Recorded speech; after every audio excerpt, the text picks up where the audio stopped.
In 2015, the Cubs, a year probably too early, get all the way to the NLCS, get swept by the Mets in 2015. But it's very obvious Theo Epstein's already put his fingerprints on a club. The manager feels like the right fit in Joe Maddon. The young players are coming together. They've got good starting pitching. They've got a great bullpen. They've got really good young power hitters. They've got a really good lineup top to bottom. And they are willing not only to let the young guys thrive, but they're willing also to spend money in free agency. And so guys like John Lester come into the fray, Ben Zobrist come into the fray, and it's fitting together really well. And in 2016, they get all the way to the World Series and trailed the Cleveland Indians 3-1. At that point in time, it feels like this is the natural progression of a young team coming together. NL's, after years of terrible baseball, years of losing, ripped it apart, started over. Theo, Maddon, rotation, bullpen, lineup. Okay, NLCS 1 year, World Series the next year. They'll finally close things off perhaps after that, but that the Cubs are on this ascension that the slow build we're watching happen in real time, and Cubs fan can feel like, man, we got a window here where for the next 10 years we're going to be competitive, have really good teams, and have multiple cracks at this thing. Well, the Chicago Cubs end up coming back from down 3-1 in that dramatic 2016 World Series, capped off with the rain delay extra inning Game 7 in Cleveland. Indians fans' hopes and dreams are ripped apart and stomped on, but the Cubs have finally had their first World Series championship in 108 years. Think about the duration of the Cubs drought. The Cubs drought began and then ended and saw both the debut of Babe Ruth and Mike Trout within it. I mean, the duration of the drought saw both Babe Ruth and Mike Trout's debut. Just insane. Completely insane. Completely insane that's how long. 108 years. To give you some perspective, in 1908, the mayor of Cincinnati declared women unfit to drive automobiles. Said they can't trust them. Unfit. By 2016, we had a female presidential nominee who garnered 66 million votes. I mean, talk about how the world changes. This country changes. That's the duration of the drought of the Chicago Cubs. They win the World Series, and you're thinking, boy, they've already won one.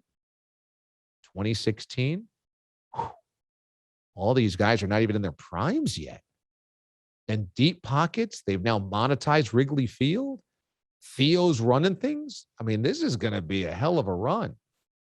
And I openly rooted against the Cubs, even though, you know me, I default to longest suffering fan bases who I always root for, because the Indians were also really long suffering, although paled in comparison to 108 years, only went back to the 40s. And I said, the Indians might not be back here. The Cubs, oh, they've got plenty of these. And look what happened. That team never could figure out a way to get back there. That team dealt with injuries and guys that didn't live up to their contracts. And the effectiveness of Joe Maddon waned. And suddenly, Theo also didn't look like he had any golden touch. That instead of having a 10-year window, they had kind of a 4-year window. And these were all guys that were in their early 20s when they won that championship, when they won the World Series.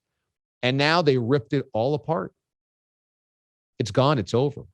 And it just made me realize that baseball, sports, a story like this really does reflect life. And it's a painful, painful lesson. But the lesson, as always, is life is fleeting. It is temporary. Those pure joy, happiness moments where really you have the perfect day. Really, the perfect moment, the perfect day. Few and far between. And you don't know when they're going to come back. I mean, think about if you're a Cubs fan. We had Susanna Collins here on the show a number of times, and Susanna works for MLS. She's done stuff on HBO Sports. She's been a sports journalist for a long time, and she grew up a Cubs fan. And she said, literally, my dad, who taught me baseball and taught me to be a Cubs fan, never thought he'd see that. He never thought he'd live long enough to see this. There were grandparents and parents and children who then had their own children. 108 years, they never saw the Cubs win a World Series. Most people in Chicago hadn't seen the Cubs in a World Series.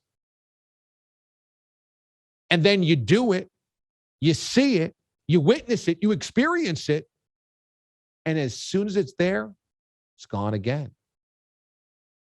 It's gone again.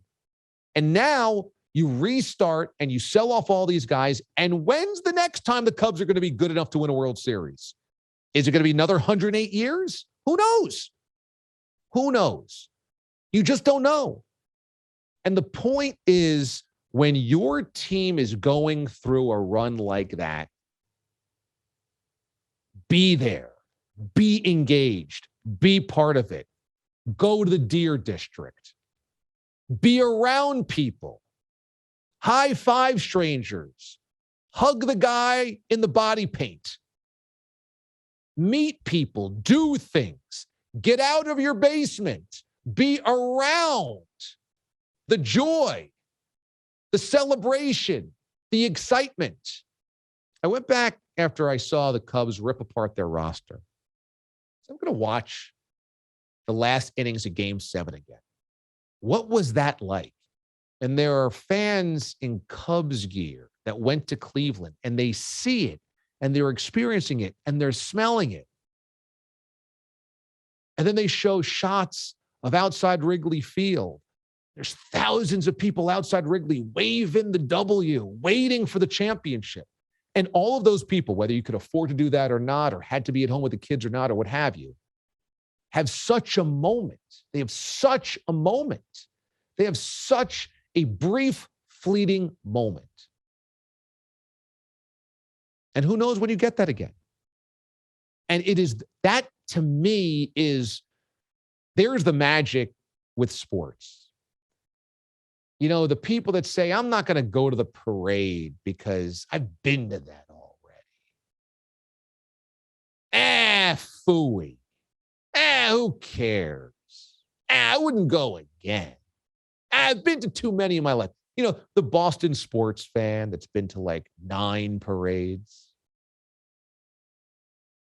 You can't ever take any of it for granted, because once it's gone, it can be gone for good. And the same thing in life. The same thing happens in life. We let things blow by us so quickly. And you don't even realize that you might never get to do it again. You might never get to feel that again. That Cubs rip down, tear down. I mean, that's dramatic. 5 years ago, they won their first World Series in 108 years. 5 years later, you would have no idea based on that roster. Everybody's gone. Lester's gone. Chapman's gone. Rizzo's gone. Bryant's gone. Schwarber's gone. Baez is gone. Everybody is gone. If it's happening, if you see it happening, be part of it. Be engaged. Don't be passive. Love it. Appreciate it. Be grateful for it in both sports and life, because you just don't know. You just don't know. No Cubs fan that night thought, this is it for the rest of my life. No Cubs fan. Everybody thought, man, this is going to be a great decade. It's over. That's it. It's over. It's done.